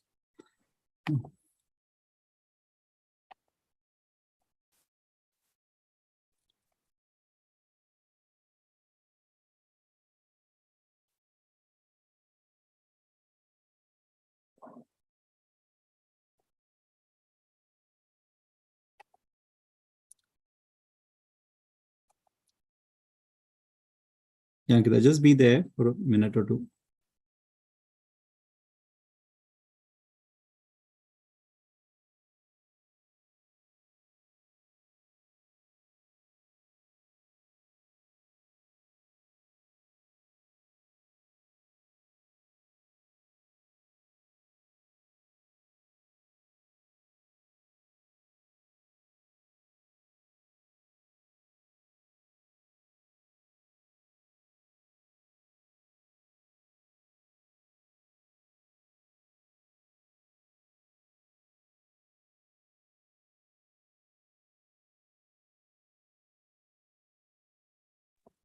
Audience, if you have any questions, please put them up right away.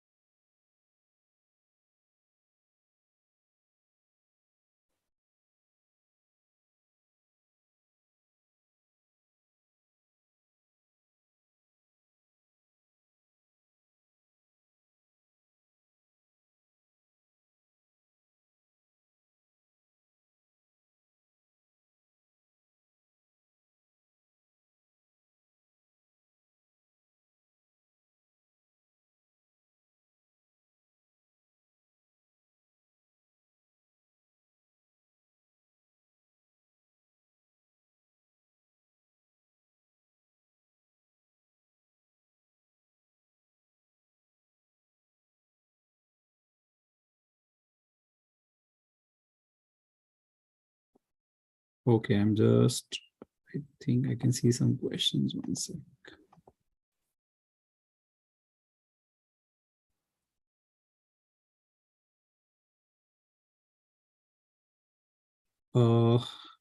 There's a question. I'm not sure if I followed it properly, but I'm just reading it on Ankita.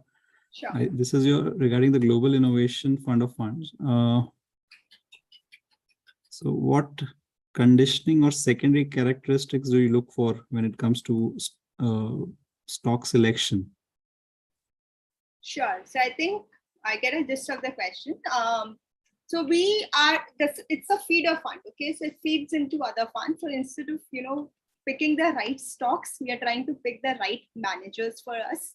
And there comes the point that, there are three major criteria that we are looking. We are obviously judging the managers by their investment philosophy, but we're also looking for managers who are investing in profitable businesses, who have a good track record in the past, and we do very rigorous due diligence in this space. And we're also looking for managers who are investing in sound companies. So we don't want business models which do not have a very solid moat, and managers who are attracted to such business models in our portfolio. So I think I can vouch with our interactions from William D. Call, who heads and leads the Blue Box Tech Fund, that we've found these criteria to be satisfied, and that's why he's made it in the active fund list of the Global Innovation Fund.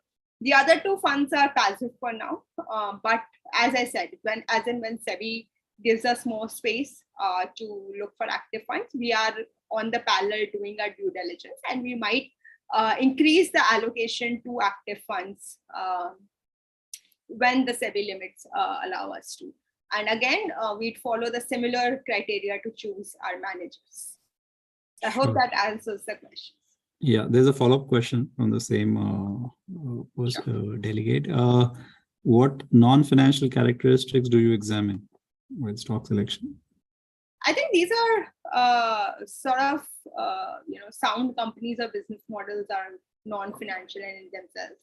But I think we're also looking for a consistent investment philosophy. And one thing that we really check and keep a track of is that they shouldn't deviate much from our investment philosophy. They shouldn't be saying that I want to buy enabling innovation and instead, being added disruptive innovation into their basket. So the fund manager has to be true to their philosophy and framework. What's penned down needs to be followed to the T, and that's something that we carefully monitor when it comes to non-financial things or tangibles that we're looking at while picking our fund managers. Sure. So on that note, Ankita, I'm afraid we'll have to wind up this session. Thank you so much for joining in. Thanks. Wonderful, quick, crisp talk. And as always, already committed, we should have a standalone session very, very soon with you. So our team will be in touch. So thank you and have a good day. Thanks, everyone. Audience will quickly move on to our last session of the day. Our next final speaker is already here. Welcome, Sarishendu. Hey, hi, Aditya. Good. Hey, hi. All of you. I'm good. Made you the co-host. You have any presentation that you'd like to share? Yes, I do have. I'm just sharing that.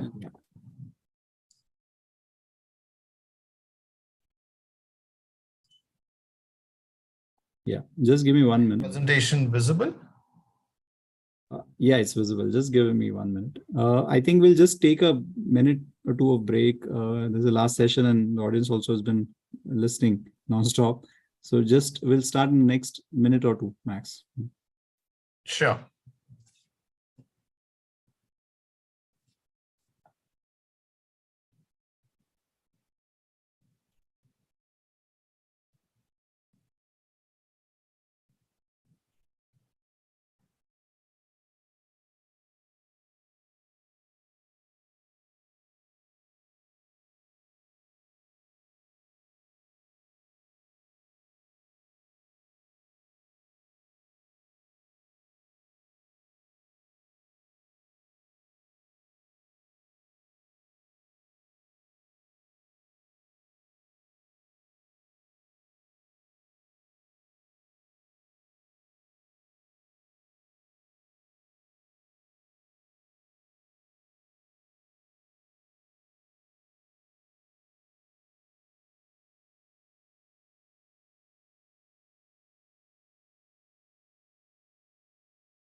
All right. So, Sir Shendu, we'll get started. Audience, quickly moving on to our last session of the day.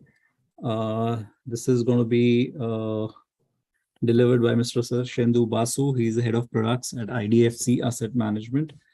Sir Shendu joined IDFC in May 2019 as head of products. In his current role, he is responsible for mutual funds and alternative products management, focusing on conceptualizing product to market strategies and ways to communicate the same to various stakeholders. He brings with him over 22 years of experience working in different roles within the BFSI space. Before joining IDFC MC, Sir Shendu was the head of investment products and investment strategy at Standard Chartered Bank. And before that, he was a chief investment strategist at Standard Chartered Securities. In his career, he has worked with well-known companies such as HSBC Invest Direct, ABN AMRO Broking, and ICICI Securities in the field of equity research. He has completed his MBA in finance from ICFAI Business School and is a CFA also from ICFAI. So, Sir Shendu, thank you so much for joining in. You are going to talk about your IDFC Mid Cap Fund. Incidentally, NFO is right now open. So, wish you all the best for the new fund, and looking forward to your talk. As you know, the format by now, we have around 15 to 17 minutes for the fund. If there are some Q&A towards for the showcase, and if there are some Q&A, there's some time for the Q&A in the end, I'll be happy to facilitate that. So over to you. Sure. Thanks, Aditya, for this opportunity. And again, a very good evening to all of you. Thank you for taking time out to be for this product showcasing of us.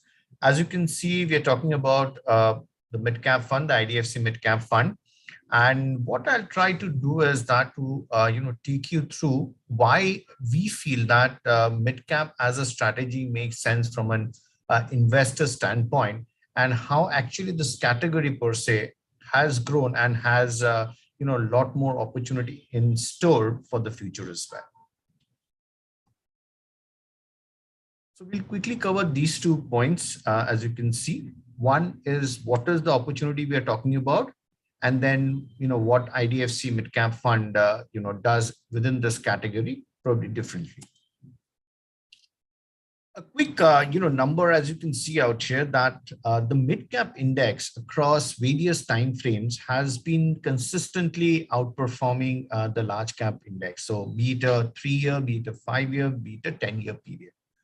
Now, this data point, many of you, if not most of you, would be aware of that. As you go down the market cap, your returns are likely to be higher, right? Sorry. So outperformance vis-a-vis large cap is kind of taken. But the point we highlight out here is, if you see out here, this outperformance is kind of fairly large, right? On a CAGR basis, 500 basis point plus is a good outperformance vis-a-vis the large cap, which the mid cap has given. But we do have you do have a very fundamental point out here saying that as we move down the market cap ladder, which is large cap to mid cap to small cap, the risk increases, right? And therefore that warrants higher return. But as you see in this slide and the data points which we have put forth for you, you'll observe that actually mid cap stands tall when we look at a risk adjusted return. This is a 3-year rolling data which we have taken. And if you look at few of the risk metrics, namely a Sharpe ratio or a Sortino, mid cap clearly kind of stands apart when compared with large cap and even small cap as well. So the category itself is from a return standpoint has been consistent and being outperforming. But at the same point in time, when we bring in the parameter of risk, which we feel is of paramount importance, then also it kind of really outshines other markets. So that's the reason why we feel that mid cap per se are kind of are the sweet spot within the entire market, and that's why we feel that investors may want to look at it.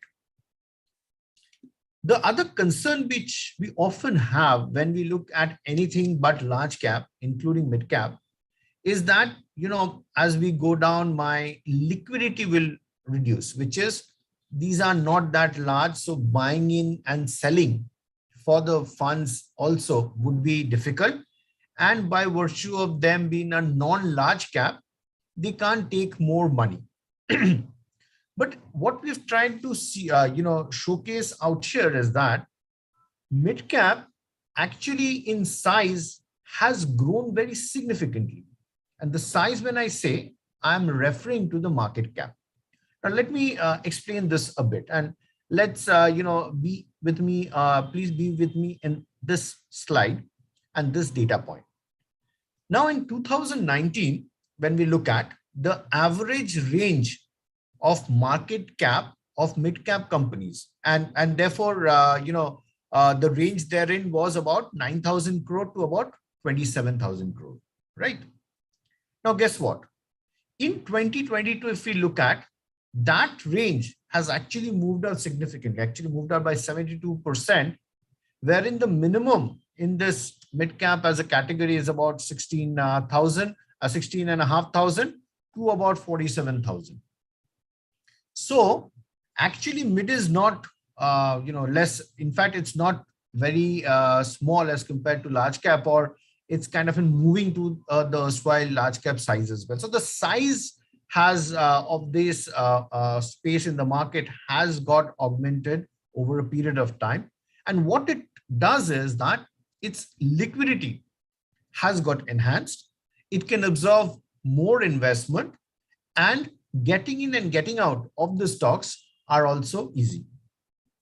I missed to kind of state something in the beginning, which I'll do right now, is the classification of mid cap. I started saying that mid cap, but what is a mid cap? As we all know, the regulator has very clearly defined the market capitalization of each company. It stands the top 100 market capitalized stocks in the country are called the large caps, and they form within the large cap bucket. After that, from the 101st to the 250th company, these 150 stocks are called mid cap, and they are the second bucket of higher market capitalized companies. And anything from the 251st company are small cap. So therefore it is a very well defined market cap wise and position wise for the mid cap. And this part of the market, as we can see, has been gaining in size, and therefore is favorable to absorb volatility to a certain extent from entry and exit. When we talk about return, it is also pertinent to speak about the valuation of these companies. As we can see out here, the valuation of mid cap is at a reasonable level. This is June end data. So therefore, it gives reasonable amount of comfort. In showcasing mid cap, this is my final slide on the mid cap as a category opportunity. This is actually a very strong data point which we feel, which states that basis the last 1 year return, and in this case, the June end return for the mid cap index was about minus 1.2%. If that was the case in any 1 year, the basis historical precedence, the next 5 year return actually has been in this range. So we are talking about 0 to minus 10, the range is 22%. If it is 0 to 10 positive, it is 21%, and so on and so forth.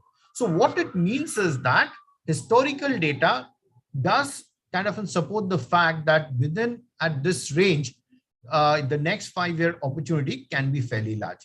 It also challenges the hypothesis that, timing, whether we call it, that timing is not important and time in the market is important, or even if we want to choose whether this is a favorable or reasonable time, this data point clearly directs that at this point in time, mid caps do offer strong value when looked at it and held for about a 5 year period. I will quickly talk about what we feel makes the IDFC mid cap a little different. The way we are looking at mid cap as an opportunity is basis these 5 filters for the stock selection. These are governance. We are looking at companies where which have strong governance. We are looking at companies which are scalable so that they eventually can scale their business, and the idea is for them to move to a large cap category. Businesses which have a competitive edge and they are efficient utilizer of capital. So therefore, what it means is that the first 4 means that we're looking at companies which have a higher quality and a good growth trajectory. Now, generally, we know that good things come for a price. But the 5th point, or the 5th filter which we are going to look at, is the fact that we would be conscious of the risk reward while buying a business. So therefore, we are looking at a growth and quality oriented portfolio with an eye of the acceptable risk reward for that. And these 5 filters are the cornerstone for each and every stock which passes through this framework, has a higher score, and therefore finds its place in the portfolio. The fund would have, as regulatory required, a minimum of 65% and can go higher as well. It would also look at, for that up to 35% large and small cap opportunity. But the point remains is for those companies also, they have to pass muster with these 5 filters and need to score high to be included in the portfolio. So therefore, what we believe is that if we take mid-cap as a strategy and historical data across various periods, even the current period as well, points to the fact that this is a category which offers or have been offering a very strong and high return potential, albeit with a higher risk. But when we look at a risk-adjusted return, it actually stands tall when compared with large and small cap part of the market. Within the attractive mid-cap space, why IDFC mid-cap fund? The strategy, I think our 5 filter framework based on these parameters makes it kind of in a fairly good method and process to screen and filter stocks to be included in the mid-cap portfolio. So therefore, all of this put together, we feel that this is a good opportunity which investors who are looking at a reasonable risk and a decent return may want to consider. But for any investment, do consult your financial advisor before taking any call. And for us, we have been managing mid-cap for long, and therefore we find us to be in a comfort zone when we look at mid-cap as an opportunity. This is the kind of investors, which is pretty much investors who are looking at investing for at least 5 years and beyond, looking at a diversified portfolio, looking to invest their core allocation for a higher long-term return, are the kind of investors for whom this fund can be suitable. The point to also remember is that this is a fund which has an elevated risk. So therefore, do keep in mind the risk while considering a fund in the mid-cap space. Our senior fund manager, Sachin, will be helming this fund. He has experience in managing mid-cap. He's been managing our marquee FlexiCap fund. Alongside that, in his previous stint, he's managed a large and mid-cap fund. So therefore, a manager who has experience and expertise in this category will be managing this fund. So therefore, investors will be in reasonably safe hands from a fund management standpoint. I'll leave aside the core stats. So as I said, the riskometer is important to note that it would be in a very high risk category because it's in the mid-cap space. With that, I'll pause out here and would be delighted to take any question of yours. Hey, thanks, Shandu. audience, I know we have out of time, but if you have any quick questions for Shendu, please go ahead and use Ask a Question tab on your screens.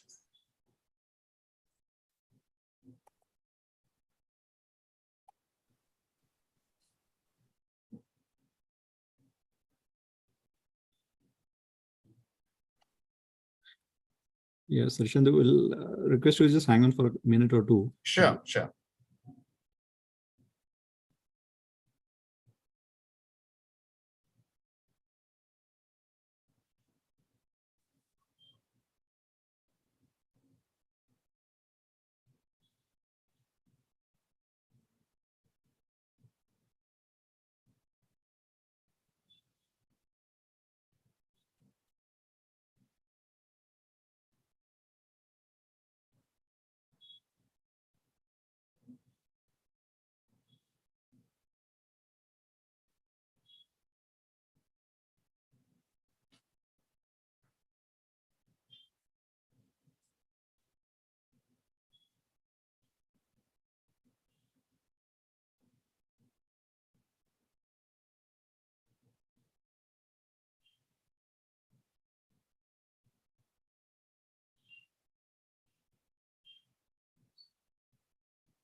Okay, there's a question, and I believe this is an investor, not a advisor or distributor.